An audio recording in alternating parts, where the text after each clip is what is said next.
হিন্দু, বৌদ্ধ, খ্রিস্টান তাদেরকে তাদের সিকিউরিটি এবং তারা জানি ইকুয়ালি ধর্ম পালন করতে পারে, এই ব্যাপারে আমাদের ধর্মে বলা আছে, আমাদের কনস্টিটিউশনে বলা আছে আর্টিকেল 2(1)। কিন্তু আমি মনে করি গত 20 বছর যাবৎ আধুনিকতার নামে, গ্লোবালাইজেশনের নামে কেন জানি আমাদের ধর্মকে বা কালচারের নামে অ্যাটাক করার একটা প্রবণতা অনেক বেশি বৃদ্ধি পেয়েছে। আমি এটা লক্ষ্য করেছি গণজাগরণ মঞ্চের সেই বিপ্লবের পর থেকেই অনেকেই সেই গণজাগরণ মঞ্চের অবস্থানকে প্রেমিস করে তার উপর ভিত্তি করে আমাদের ধর্ম এবং আমাদের মহানবী সাল্লাল্লাহু আলাইহি ওয়াসাল্লামকে বিভিন্নভাবে কটূক্তি এবং অপমান করার একটা পায়তারা করা আরম্ভ করেছিল। আমি মনে করি ইসলাম যদি স্টেট রিলিজিয়ন হয়েই থাকে আমাদের ধর্মে দেওয়া, তাহলে এই সংবিধানে যেখানে 90% মানুষ মুসলমান, সেখানে আমাদের হযরত মুহাম্মদ সাল্লাল্লাহু আলাইহি ওয়াসাল্লামের নাম থাকবে না, এটা আমি মানসিকভাবে মেনে নিতে পারি না। আমি মনে করি অনেক, আমি জানি অন্য আইনে আছে যে ধর্মীয় অনুভূতিতে আঘাত আনলে 2 বছর কারাদণ্ড, কিন্তু অন্য আইন আবার এও আছে যে জাতির জনক নিয়ে কথা বললে 5 বছর কিংবা 10 বছর কারাদণ্ড। তো সেই ক্ষেত্রে আমি বলতে চাই যে আমার মহানবী হযরত মুহাম্মদ সাল্লাল্লাহু আলাইহি ওয়াসাল্লামের এই নামটা, উনাকে নিয়ে কটূক্তি করাটা, এই ব্যাপারটার যাতে ডিসকারেজ এবং এটা করলে কি অপরাধ হতে পারে সেটা গুরুত্ব দেওয়াটা সংবিধানে থাকা উচিত। এতে করে সেকুলারিজম অ্যাটাক হবে না, এতে করে অন্য ধর্মকেও ছোট করা হবে না। বিকজ আমরা এই ধারাতেই বলে দিচ্ছি যে কোনো ধর্মকেই আমরা রেসপেক্ট করি এবং সবাই কর্মকাণ্ড করতে পারে। At the same time article 94 যেখানে আমাদের কোর্ট কিভাবে কনস্ট্রাকশন হবে সেগুলি বলা আছে, সেখানে আমি মনে করি মালয়েশিয়ার, ইন্দোনেশিয়ার আদলে যারা ইসলামিক ল দ্বারা পরিচালিত হতে চায়, ফ্যামিলি ম্যাটার্স আর অন্য ম্যাটার্স, সেখানে ইসলামিক ল এর প্রভিশন থাকা উচিত।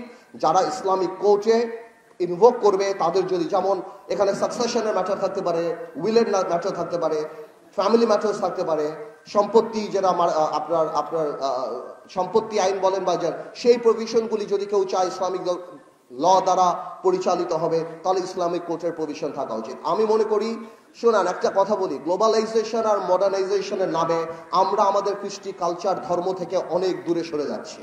ধর্মকে সবাই আপ টু ডেট মনে করে না, বাট আমি মনে করি this is the perfect time that we should come back to our root. আমাদের কালচার, আমাদের ধর্ম, আমাদের এই জিনিসগুলিকে আমাদের এখন ফিরিয়ে নিয়ে আসা উচিত এবং যথাযথ সম্মান দেওয়ার জন্য সংবিধানে এদের অবস্থান দেয়া উচিত। এটা আমরা আমাদের এখান থেকে প্রস্তাব জানাচ্ছি। আর্টিকেল 145 ইন্টারন্যাশনাল ট্রিটির কথা বলা আছে, আপনি যদি দেখেন, আমি মনে করি এইবার 17 বছরে আমরা দেখেছি পার্লামেন্টে কিভাবে দেশ বিক্রির পায়তারা, আদানি চুক্তি থেকে আরম্ভ করে অন্যান্য কিছু। আমি মনে করি যেই চুক্তিগুলি হয় শুধুমাত্র রাষ্ট্রপতির কাছে প্রধানমন্ত্রী যাবে আর নিয়ে আসবে, রাষ্ট্রপতিকে দেখাবে। জনগণের সামনে যে কোনো ইন্টারন্যাশনাল ট্রিটি, আন্তর্জাতিক চুক্তি খোলাখুলিভাবে জানিয়ে দিতে হবে পার্লামেন্টের মাধ্যমে। জনগণ জানতে চায় জনগণ কি দিল, জনগণ জানতে চায় জনগণ কি পেল। বাংলাদেশ স্বাধীন বাংলাদেশ, সার্বভৌম দেশ, আমরা কোনো দেশের অধীনে না, আমরা সবার সাথে বন্ধুত্ব করতে রাজি। At the same time we must make sure we have our heads high.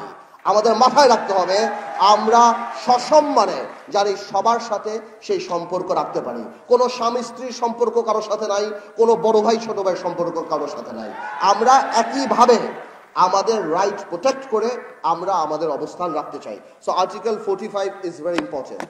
তত্ত্বাবধায়ক সরকার ব্যাপারটা 15 অ্যামেন্ডমেন্ট, এটা কোর্টে চলছে। এটা তো বাংলাদেশে একটা পাগলেরও দাবি তত্ত্বাবধায়ক সরকার হওয়া। বাংলাদেশের মানুষের গাছপাতা, ইট, বালি, পশু পাখি সবাই এটা রিয়েলাইজ করে তত্ত্বাবধায়ক সরকার ছাড়া সুষ্ঠু নির্বাচন সম্ভব না।